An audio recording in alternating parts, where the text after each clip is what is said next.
have two of you here in the room. She's an expertise in her field and you are a master in your field.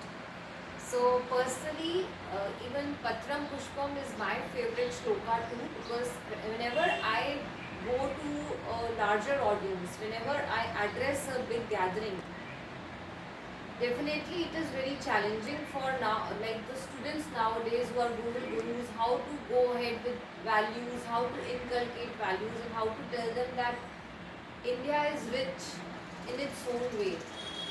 India has a lot to serve in the platter. Whether you talk about color, caste, creed, religion, tradition, we have everything. Knowledge.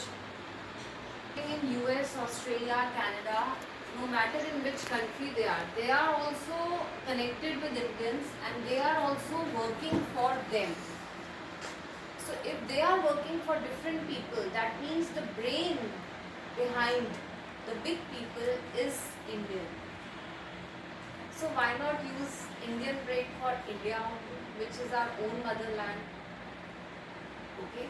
Now talking about the question which I gave you, what are the challenges we face and how do you create this interest while inculcating values?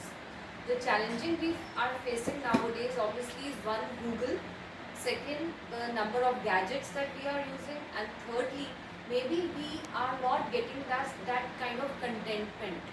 You know, while looking at the other person, we feel he seems to be happier than us. You know, grass is greener on the other side. But when you actually go there, when you actually dig deeper, when you are there with them for a longer period of time, then only you will be able to figure out the kind of problems, the kind of challenges, the kind of struggles that they are going through. So as a soft skills trainer, this is the right way to start your session. The thing that you did after you took your chair on the other side. You made us, you know, speak aloud the same shloka by breaking it into smaller parts, because you knew that it's difficult for a student to pick up the accent, to figure out the right pronunciation, because Sanskrit might not be the language of the audience.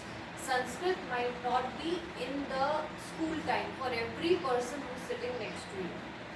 We are lucky enough that we have studied Sanskrit in our primary or maybe in our middle school, and we are blessed if we have read Bhagavad Gita or are aware of shlokas because of our grandparents or because of our gurus and Prabhu from ISKCON, or because of like you who are a devotee of ISKCON. Got it? So this is one thing what you can use whenever you are there. Start your session with a smile, what you already have, what you're already wearing, and make the audience feel calm. Give them time to take a breath, you know, settle down, relax, and start with a smaller portion, then finally move to a bigger one. Now, to have more engagement and to create more interest further in your sessions, whether it is chemistry, mathematics, English, Sanskrit, or be it anything, you can use multiple activities. Maybe you can tell them, okay, what is one thing that you are looking for? There are so many things being drawn here, and they are all drawn by our experts. Can you believe it? Somebody was here from IIT Roorkee, somebody came here from BITS Pilani, and there were interns from different places. Some students were here from DPS.